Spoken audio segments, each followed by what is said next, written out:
Did you decide on some wine? Oh, heck yes. Bring me the Malbec. Lovely. All right, ma'am, we have the 2012 Mike's Hard Cranberry Lemonade. Believe it or not, this happens more often than you might think, where the wrong bottle comes out. Make sure to check the label, the style, and the vintage to what you asked for. Sorry to interrupt, ladies. So we have the Altos Las Hormigas, the Malbec from Mendoza. Awesome.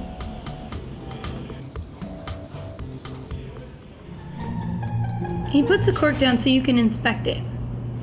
You want to make sure that it's the same cork that was supposed to go in the bottle. If there's any seepage going up all the way to the end of the cork, you don't need to smell it though. Common misconception is he pours you a sample to see if you like it. Actually, he pours you a sample to see if the wine is flawed. Your job is to tell whether or not it's corked, cooked, or oxidized. When your wine is corked, it kind of smells like wet cardboard. It has this super musty aroma and it reminds me of wet dogs. What happens though is it's not because of the cork necessarily. It's in the winemaking process, a specific TCA taint gets into the wine. You'll know as soon as you smell it that it's bad. You don't even need to taste it. Push it aside and tell them that it's not good. So what if your wine is oxidized? Well, oxidization happens in bottling usually. Air gets into the bottle and ruins that particular bottle. When it's oxidized, your wine can be very cloudy. It can stain brown, even on a young wine. And when you taste it, it'll taste like vinegar. This wine, you might not be able to tell if it's a red wine that it's oxidized, but you'll know when you taste it. If it tastes flat, vinegary, super tart on your mouth, this is an oxidized wine. So what if your wine is cooked? What happens is when your wine gets cooked or materized, it's usually in the transportation process. If the trucks get hotter than 90 degrees, it can actually cook the wine that they're transporting to the restaurant. Or if the restaurant's not storing their wine properly, you might have a cooked wine on your hands. This wine you'll have to taste to make sure that it's okay. It might smell sweet and good to you, but when you taste it, it'll be sour and flat. That's how you'll determine the cooked wine.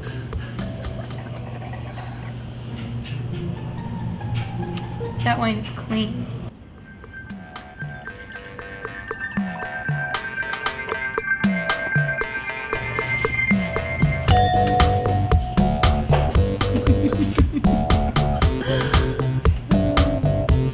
It's yummers. It's super yummers. I like it. It's like sweet berries in wine.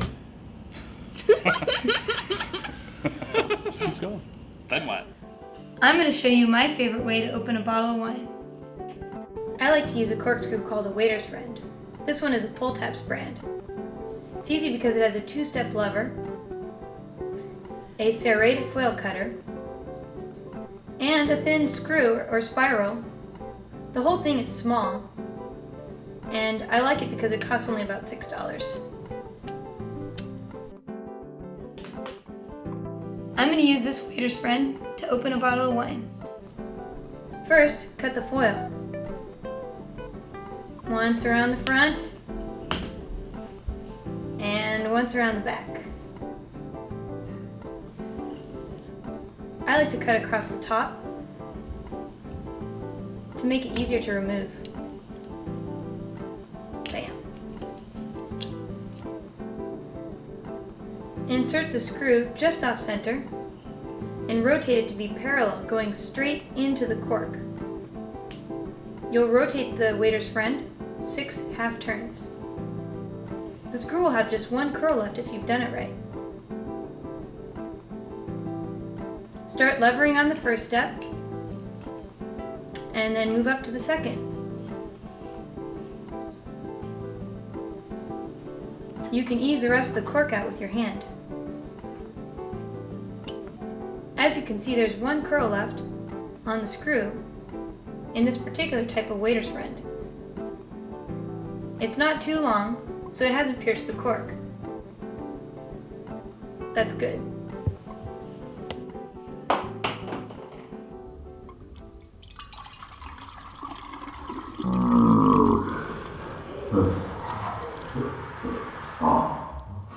My name is Madeline, and I run Wine Folly. I got this as a gift for Christmas. Beautiful label. It's called Chocolate Shop, a chocolate lover's wine. Red wine with natural dark chocolate flavors. You know, it's got nice legs. It looks like wine.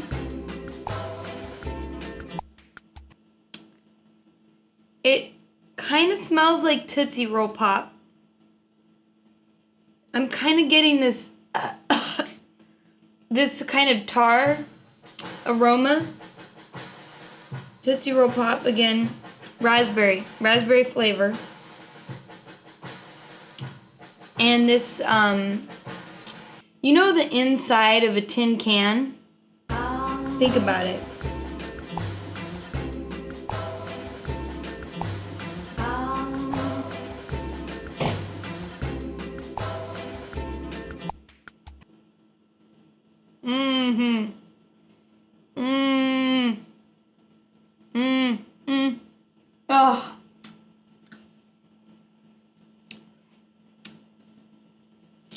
Oh. Oh.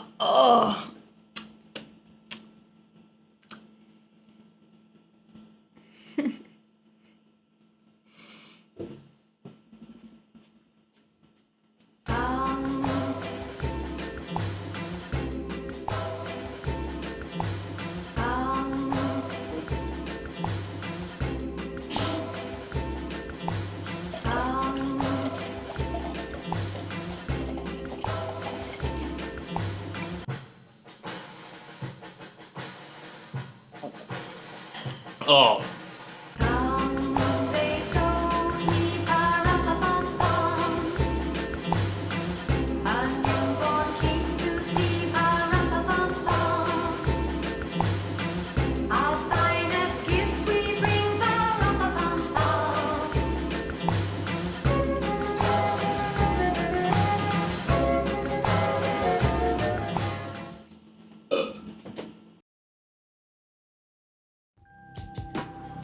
Decanters.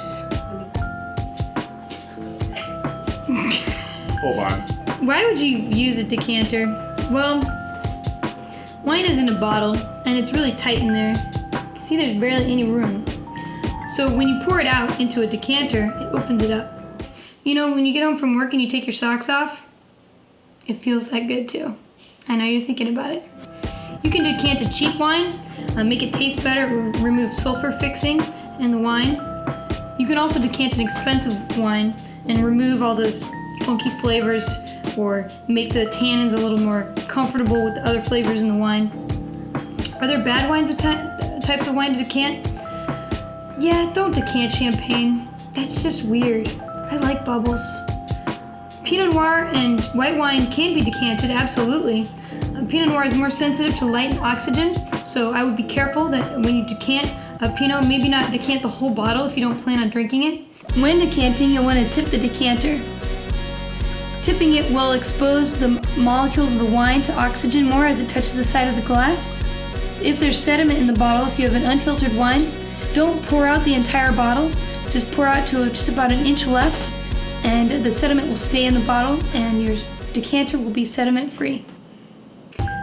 There are a bunch of different kinds of decanters. This one I got at World Market for $15, and it's the most practical decanter that I own. I use it the most because it's easy to clean. Cleaning decanters is a pain in the ass. This one's super old, and although extremely awesome, I'll probably never use it. And that one looks like a bedpan. Use hot water on the outside and cold water on the inside will actually keep it from getting hazy. And then you just set it up like in a mixing bowl with a towel to help it drip dry.